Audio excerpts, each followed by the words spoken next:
I am Pastor F.N. Williams. I am 88 years old, have pastored almost 60 years.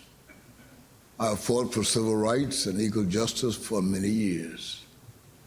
I never thought in my lifetime that I'd have to stand up, speak out, and even become the plaintiff in a lawsuit against our mayor to protect women and girls when they are using their restroom, locker rooms, or shower.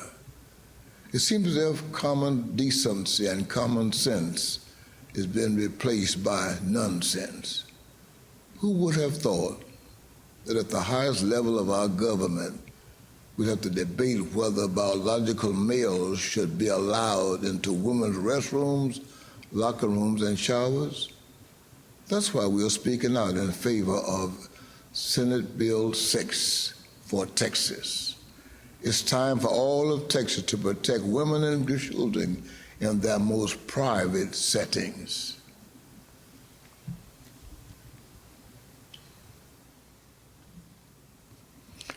When the former mayor of Houston and some of our city council members attempted to force an ordinance on our city that would allow biological males to legally go into women's restrooms, locker rooms, and showers, pastors all over Houston stood up and said no. We asked the mayor to allow the people to vote, and she said no. We then gathered over 50,000 signatures to force a vote, and the mayor had the city attorney throw out our referendum. We had no choice but to file a lawsuit against the city defending our right to vote. 2 years and over $650,000 in legal fees, the Texas Supreme Court ordered the mayor and city council to let us vote. Even with massive dollars coming in from outside Texas to spread false information, the citizens of Houston of every race and political persuasion overwhelmingly said at the ballot box, we don't want biological males in women's restrooms, locker rooms, and showers. That's also exactly how the overwhelming majority of the citizens of Texas feel. Houston stood and protected our women and children. SB 6 would assure that Texas citizens will not have to fight city by city, school district by school district, across the state to protect our women and children.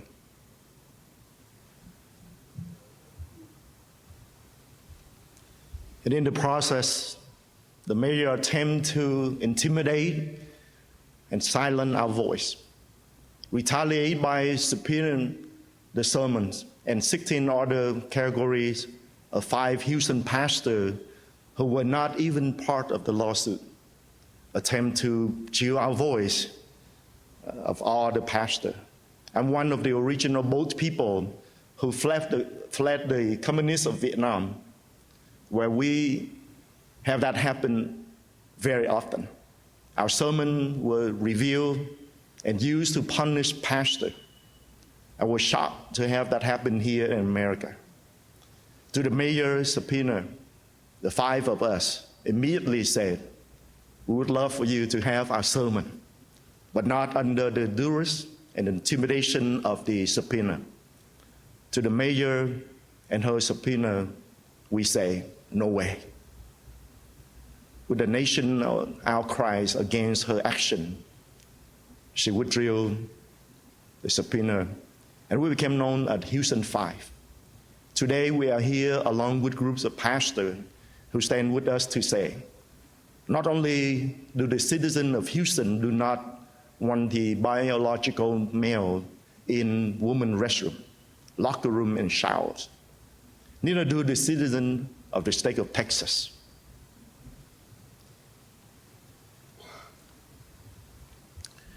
Some in the business community, including the Texas Association of Business, have said that this bill would hurt the economy of Texas. Their argument was effectively discredited by Senator Kelly Hancock in the Senate committee hearing. You can watch the video of their embarrassing response to the senator's questioning by going to uspastorscouncil.org. You will also find that there's a well-written explanation of Senate Bill 6 by Senator Bob Hall, and also an excellent rebuttal to the false claims of the Texas Association of Business. We say shame on any business in Texas that would place the value of a few dollars over the protection of our women and girls. We ask every Texas business owner who believes in protecting women and girls to sever any ties with the Texas Association of Business as a matter of principle and conviction. We also ask all Texans to boycott the businesses who choose to allow biological males into women's restrooms and changing rooms, as many have done to Target. The significant decline in Target stores' revenue and the sharp drop in their stock says how consumers really feel about this. It is time to let our voices be heard loud and clear. Maybe you're watching this and you would like to relocate your business to a state, or you want to work and live in a state that still believes in common sense and common decency. It's a great place to raise families and has elected officials who will be courageous enough to protect the privacy of women and children. We encourage you to move to Texas. You will love it here. For those elected officials we do have that refuse to protect women and children in their most private settings, we are actively working to encourage voters all across the state to replace them with those who will.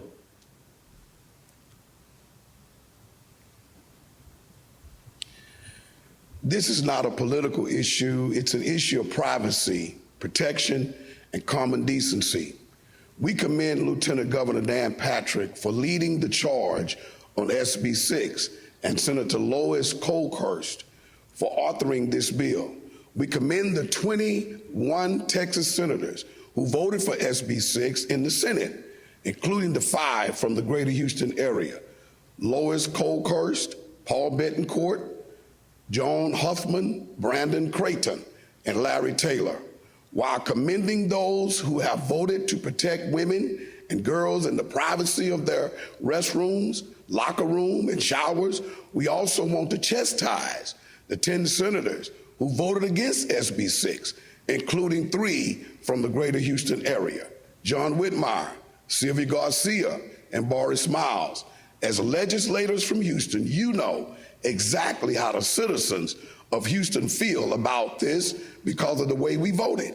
Even though you are elected to represent us, you misrepresented us by your vote. We will not forget that betrayal in the next election.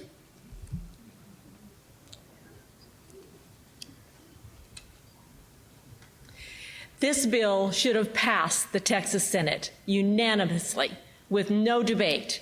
It is disgusting and offensive to women that 1/3 of the Texas State Senate would vote no on SB 6 in providing protection for women and our daughters in our most private settings.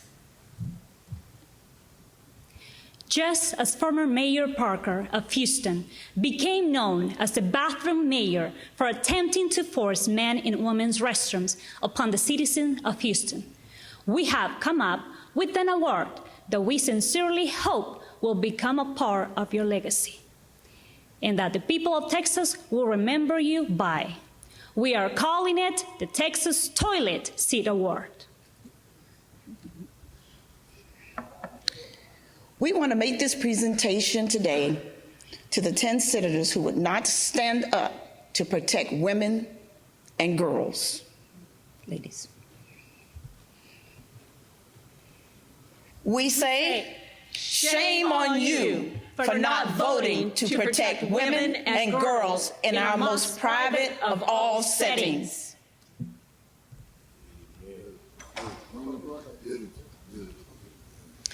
Some will ask, why would pastors take this approach? Simply because we are fed up. How could 1/3 of the Texas Senate vote no on a common sense bill to protect women and girls when they're using the restroom, locker room, or shower? How could Senators Whitmire, Garcia, and Miles of the Houston area vote against this bill with everything we went through in Houston? We're standing here today to say that we and those we represent are done with elected representatives who can't even get issues of common decency and protection of women right. This is not about your political party. This is Texas. Texans do not want men in women's restrooms, locker rooms, or showers. Last week, we sent all representatives an email from the Pastors' Council asking each representative if they would vote for SB 6, yes or no. This simple request would take less than 20 seconds at the most to reply. As of today, less than 1/3 have replied. That is absolutely unacceptable since you were elected to represent us. This bill is now going through the process of the Texas House of Representatives. We're urging Governor Abbott to state his full support. Speaker Joe Straus gave a recent interview to CBS News. SB 6, the bathroom bill, was the first issue dealt with. Mr. Speaker, you said in the interview that you would not block the bill from a floor vote by the full House. And yet we've been told that your staff informed legislators that you would kill the proposed legislation of anyone who signed on to a letter supporting SB 6. Mr. Speaker, did your staff actually do that? You stated very clearly in the interview that you are opposed to SB 6. Since you have stated your opposition to SB 6, we want to make you the first Texas representative to receive the Texas Toilet Seat Award. And so today, we make this presentation to you, Mr. Speaker. We sincerely hope that the voters in your district who do not want biological males in women's and girls' restrooms, locker rooms, and showers will use this award against you in your re-election campaign. To the other 149 Texas representatives, please watch this portion of Speaker Straus's interview in which he mentions you as his special voting bloc. Well, as I've made pretty clear, I don't think it's a good idea, but we'll have to play it out. Well, you may have seen that the Lieutenant Governor recently said, I think, quote, I'm quoting here, I think the Speaker is out of touch with the voters on this. Yes, I heard about that. How do you react to that? Well, my voters are not his voters. My voters are the constituents in House District 121. His voters are people around the state of Texas that he has developed as his base. I have other voters, too, that he doesn't have, and those are the other 149 members of the Texas House. And I think they have placed their faith in me several times to guide us through difficult, sticky issues like this. And so the Lieutenant Governor's never served in the House, and it's a whole different atmosphere and a completely different institution by design than the Senate is. So I can't argue with him. We have different audiences and some different views on some of these issues. To the 149 Texas state representatives who Speaker Straus has said, and I quote, I have other voters too that he doesn't have. And those are the 149 other members of the Texas House who have placed their faith in me several times to guide us through difficult, sticky issues like this, end quote. I ask you, is Speaker Straus speaking for you on SB 6? Or are you going to speak for the citizens of Texas who elected you? They do not want biological males in women and girls' restrooms, locker rooms, and change rooms. That includes Republicans and Democrats. I also ask if you would call this a, quote, difficult, sticky issue, end quote, or if you consider SB 6 a common sense bill that protects the privacy of women and girls. We call on Tan Parker, the caucus chair for the majority party, to lead this effort and ensure the passing of this bill. We ask for the committee chairs, Byron Cook and Todd Hunter, to efficiently move this through their committees for a timely vote. We ask every member of these committees to vote to place this on the House floor. We're urging every state representative, both Republican and Democrat, to immediately and publicly voice their support for this bill and call for a vote on the House floor, and then vote yes on this bill to protect the privacy of women and girls. We also warn you against playing political games and amending this bill until it has no meaning. You will notice that we have a Texas toilet seat award that is blank. That one is reserved for every representative who votes no on protecting women and girls. We sincerely hope that these awards will be used during your next re-election bid to remind voters that you would not take a stand for the privacy and protection of women and girls. We're asking all Texas pastors to call your state representative and to ask your congregation to also call. We also ask you to speak out in your city and to visibly lead in this effort. We're asking every Texan to call their state representative and urge them to vote yes on SB 6. This bill will settle this issue for the entire state of Texas and ensure that you do not have to deal with this in your community as we did in Houston. Let's make sure in Texas that we stand for the protection and privacy of women and girls.